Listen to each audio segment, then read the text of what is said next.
Welcome, and allow yourself to settle in. You've pressed play on Boring History for Sleep, a quiet journey into the past, where the rhythms of forgotten lives drift across time and gently carry you toward rest. Tonight, we step into the world of the Victorians.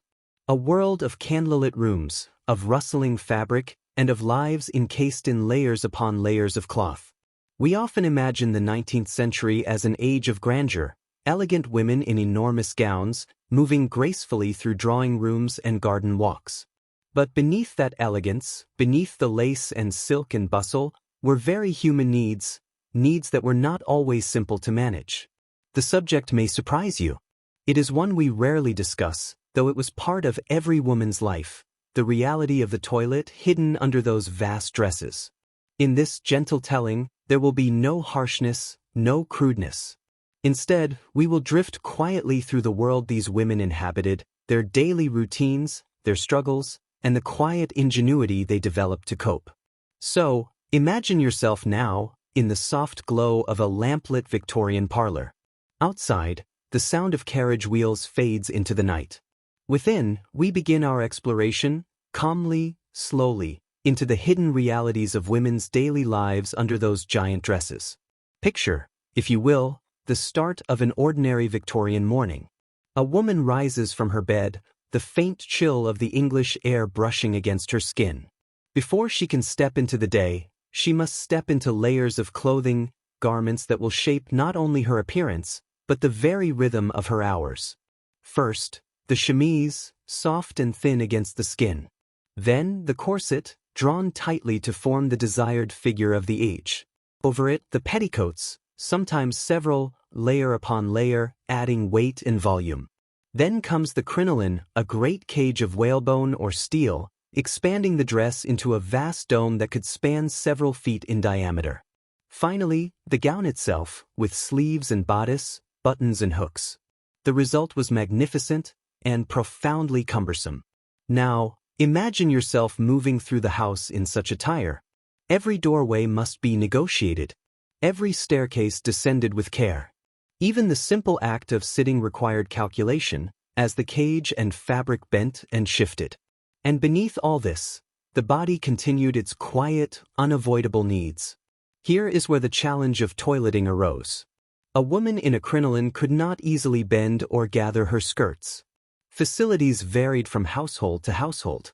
In wealthier homes, chamber pots or early water closets might be available. In humbler dwellings, an outdoor privy might be the only option. But in every case, the dress itself was an obstacle. Imagine, if you will, the effort.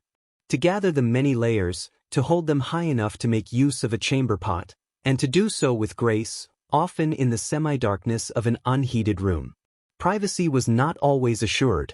In shared households, in cramped urban lodgings, such moments were rarely solitary.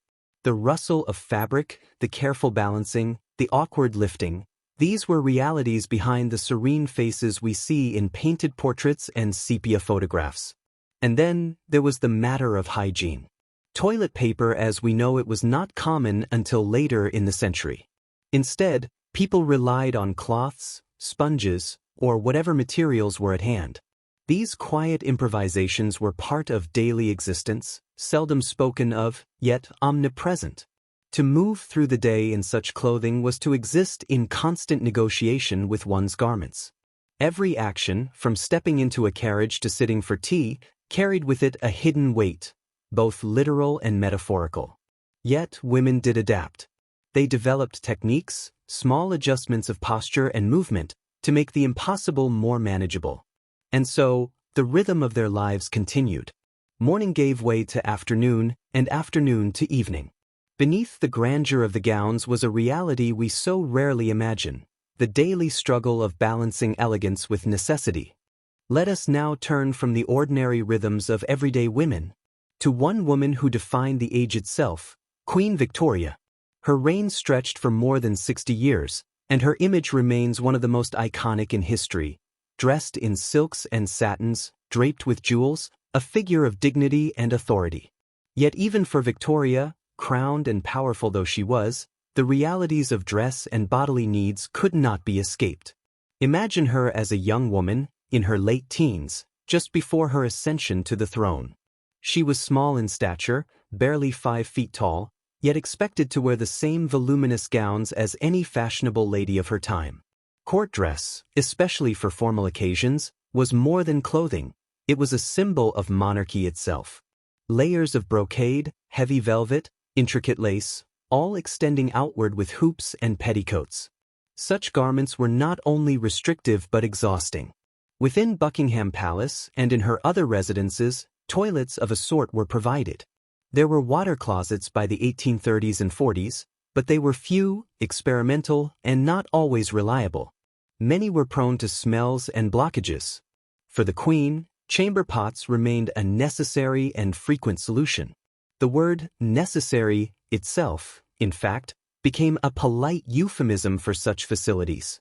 Victoria's own writings, her journals, do not dwell on these matters. How could they, when the purpose was to record political meetings, family life, and the weight of history? Yet in the silences, one can sense the ever-present negotiation between formality and reality. She traveled often by carriage and by train, and journeys required careful planning. On long rides, stops were arranged at great houses or discreet inns, where a private chamber could be offered. Even the Queen, dressed in layers of silk and crinoline, needed moments of privacy and relief.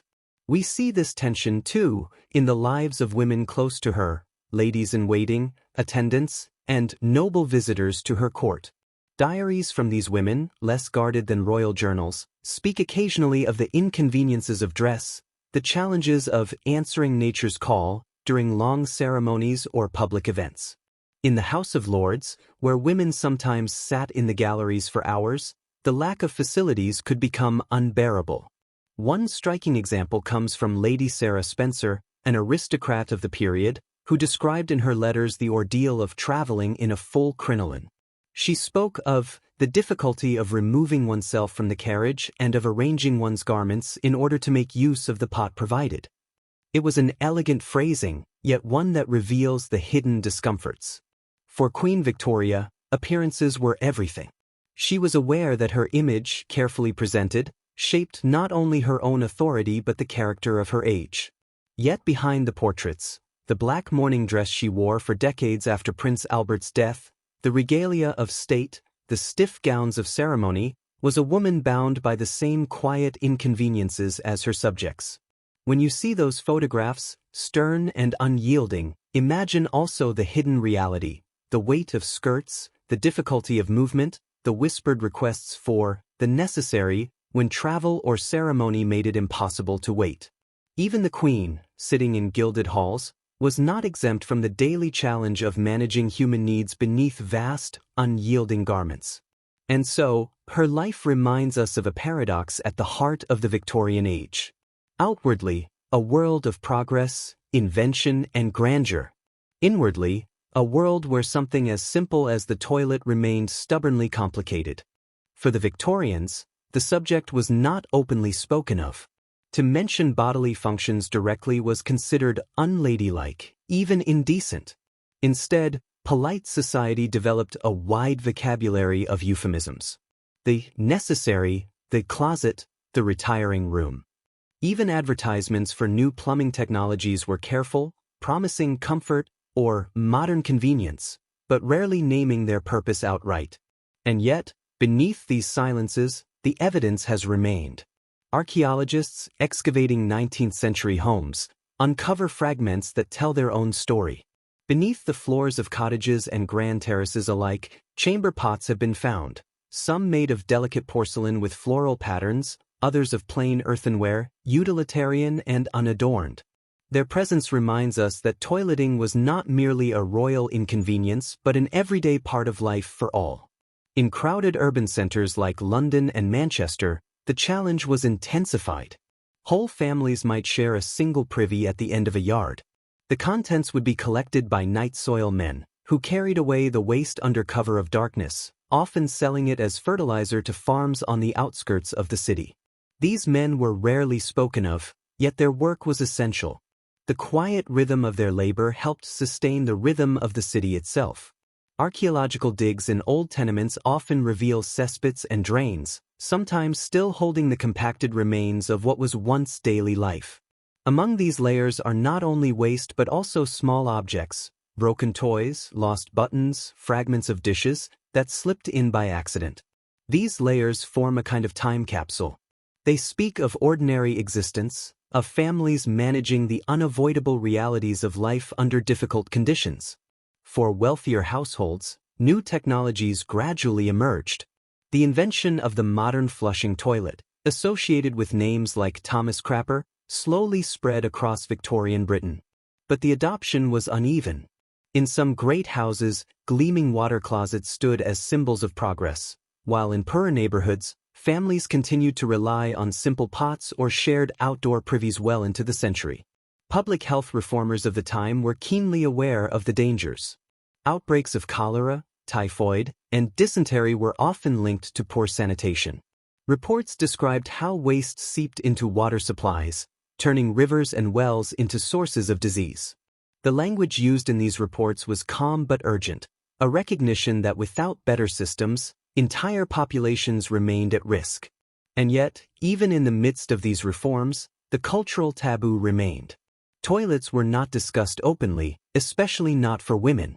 To speak of such needs was to risk being thought immodest. The silence, the euphemisms, the whispered references, these were themselves part of Victorian culture. Imagine yourself walking through a Victorian street at night. Gas lamps flicker, casting soft pools of light. Behind the terraced houses, in shadowed courtyards, stand the small brick outhouses, cold and unlit. Inside the homes, chamber pots wait discreetly beneath beds. And beneath the city itself, in the hidden networks of sewers and drains, the reality of life continues, silent and unseen. The mystery of the Victorian toilet, then, lies not only in what remains physically, pots, privies, cesspits, but also in what was concealed culturally. The daily negotiations of dress and hygiene were cloaked in silence. Women, in particular, carried the double burden, the physical challenge of managing immense gowns and the social expectation never to acknowledge the effort. Thus, archaeology gives us fragments. Diaries give us whispers. But much remains unspoken, a silence that itself tells us as much about Victorian culture as the objects unearthed. In their refusal to name the subject, the Victorians reveal how central, and yet how hidden, these realities were. Thus far, we have wandered through the intimate inconveniences of daily dress, glimpsed the life of a queen, and uncovered the quiet archaeological remains of Victorian sanitation. Now we step back to consider the striking contrasts, how toilet practices varied across class and circumstance, and how the burdens of necessity weighed differently on the wealthy and the poor. For the upper classes, appearances were everything. Wealthy women lived in large houses where chamber pots were discreetly emptied by servants, often before the lady even stirred from her bed. Some households, particularly in London and other great cities, installed early flushing water closets. These were advertised as marvels of modern comfort, porcelain bowls gleaming, mahogany seats polished, brass fittings shining in the candlelight. To use one was to step into a world of luxury, even in so private a matter. Yet comfort was uneven. The crinoline, with its wide steel hoops, remained just as awkward in a palace as in a modest home. A duchess and a servant girl shared the same challenge of lifting layers of fabric, balancing over a pot, and maintaining modesty in the process. Class afforded better surroundings, but not freedom from inconvenience. For the working classes, the situation was starkly different. In crowded city districts, many families lived in small rooms within tenements or back-to-back houses. Toilets, if present, were often shared by dozens of people. Privies might be located at the end of a yard, cold, damp, and lacking privacy. Women in these households faced daily challenges of carrying chamber pots through narrow halls, of visiting outdoor facilities at night in freezing weather, of managing their garments in spaces never meant for comfort. Consider, too, the women who worked long hours outside the home.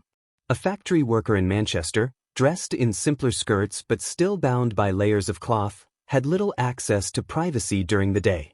Sanitation in mills and workshops was minimal. For many, The rhythm of work left little time for relief, a silent hardship endured but rarely recorded. The contrast between classes was not only one of comfort but also of health. Poor sanitation in working-class neighborhoods contributed to frequent outbreaks of disease.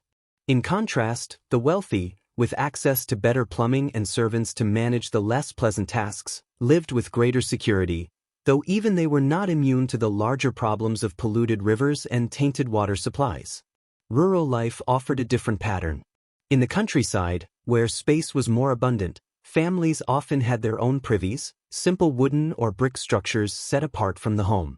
These, too, could be cold and inconvenient, but they allowed more privacy than the crowded city yards. Still, for women in full skirts, the daily act of navigating these small enclosures required patience and adaptation. The contrasts extended beyond Britain. In colonial contexts, where British fashions were exported, women found themselves contending with both unfamiliar climates and the same cumbersome clothing. To wear heavy Victorian gowns in the heat of India or the Caribbean was difficult enough. To manage toilet needs in those climates, where facilities were even less standardized, added another layer of strain. And so, across the spectrum, from palace to tenement, from countryside to colony, the same theme emerges. Elegance on the outside, difficulty within. Wealth could cushion the experience, but it could not erase the fundamental challenge of being a woman in layers of unyielding fabric, with needs never openly spoken of. It is in this contrast that the humanity of the past becomes clearest. Behind every photograph of a grand lady in silks, there was a chamber pot waiting. Behind every portrait of a factory girl in worn skirts, there was the hurried walk to a cold yard privy. The differences were vast, yet the shared reality bound them together. And now, as our journey draws to a close, let us return to the present. We live in a world where the toilet is private, convenient, and rarely thought of. Doors close softly, plumbing hums invisibly, and needs are met with ease. The Victorian woman, bound in layers of fabric, could not have imagined such simplicity. As you lie here now, drifting toward rest, reflect on the quiet contrast. The rustle of skirts in a dimly lit chamber, the discreet footsteps of servants, the cold brick privy at the end of a yard, all are far removed from the comfort of the modern world. The past holds many grand stories of battles and empires, but it is often these smaller, hidden truths that reveal most. The daily negotiations, the silences, the unspoken struggles. Beneath the grandeur of the Victorian gown lay the most ordinary of human needs, and the extraordinary lengths required to manage them. So, allow this reflection to settle gently in your mind.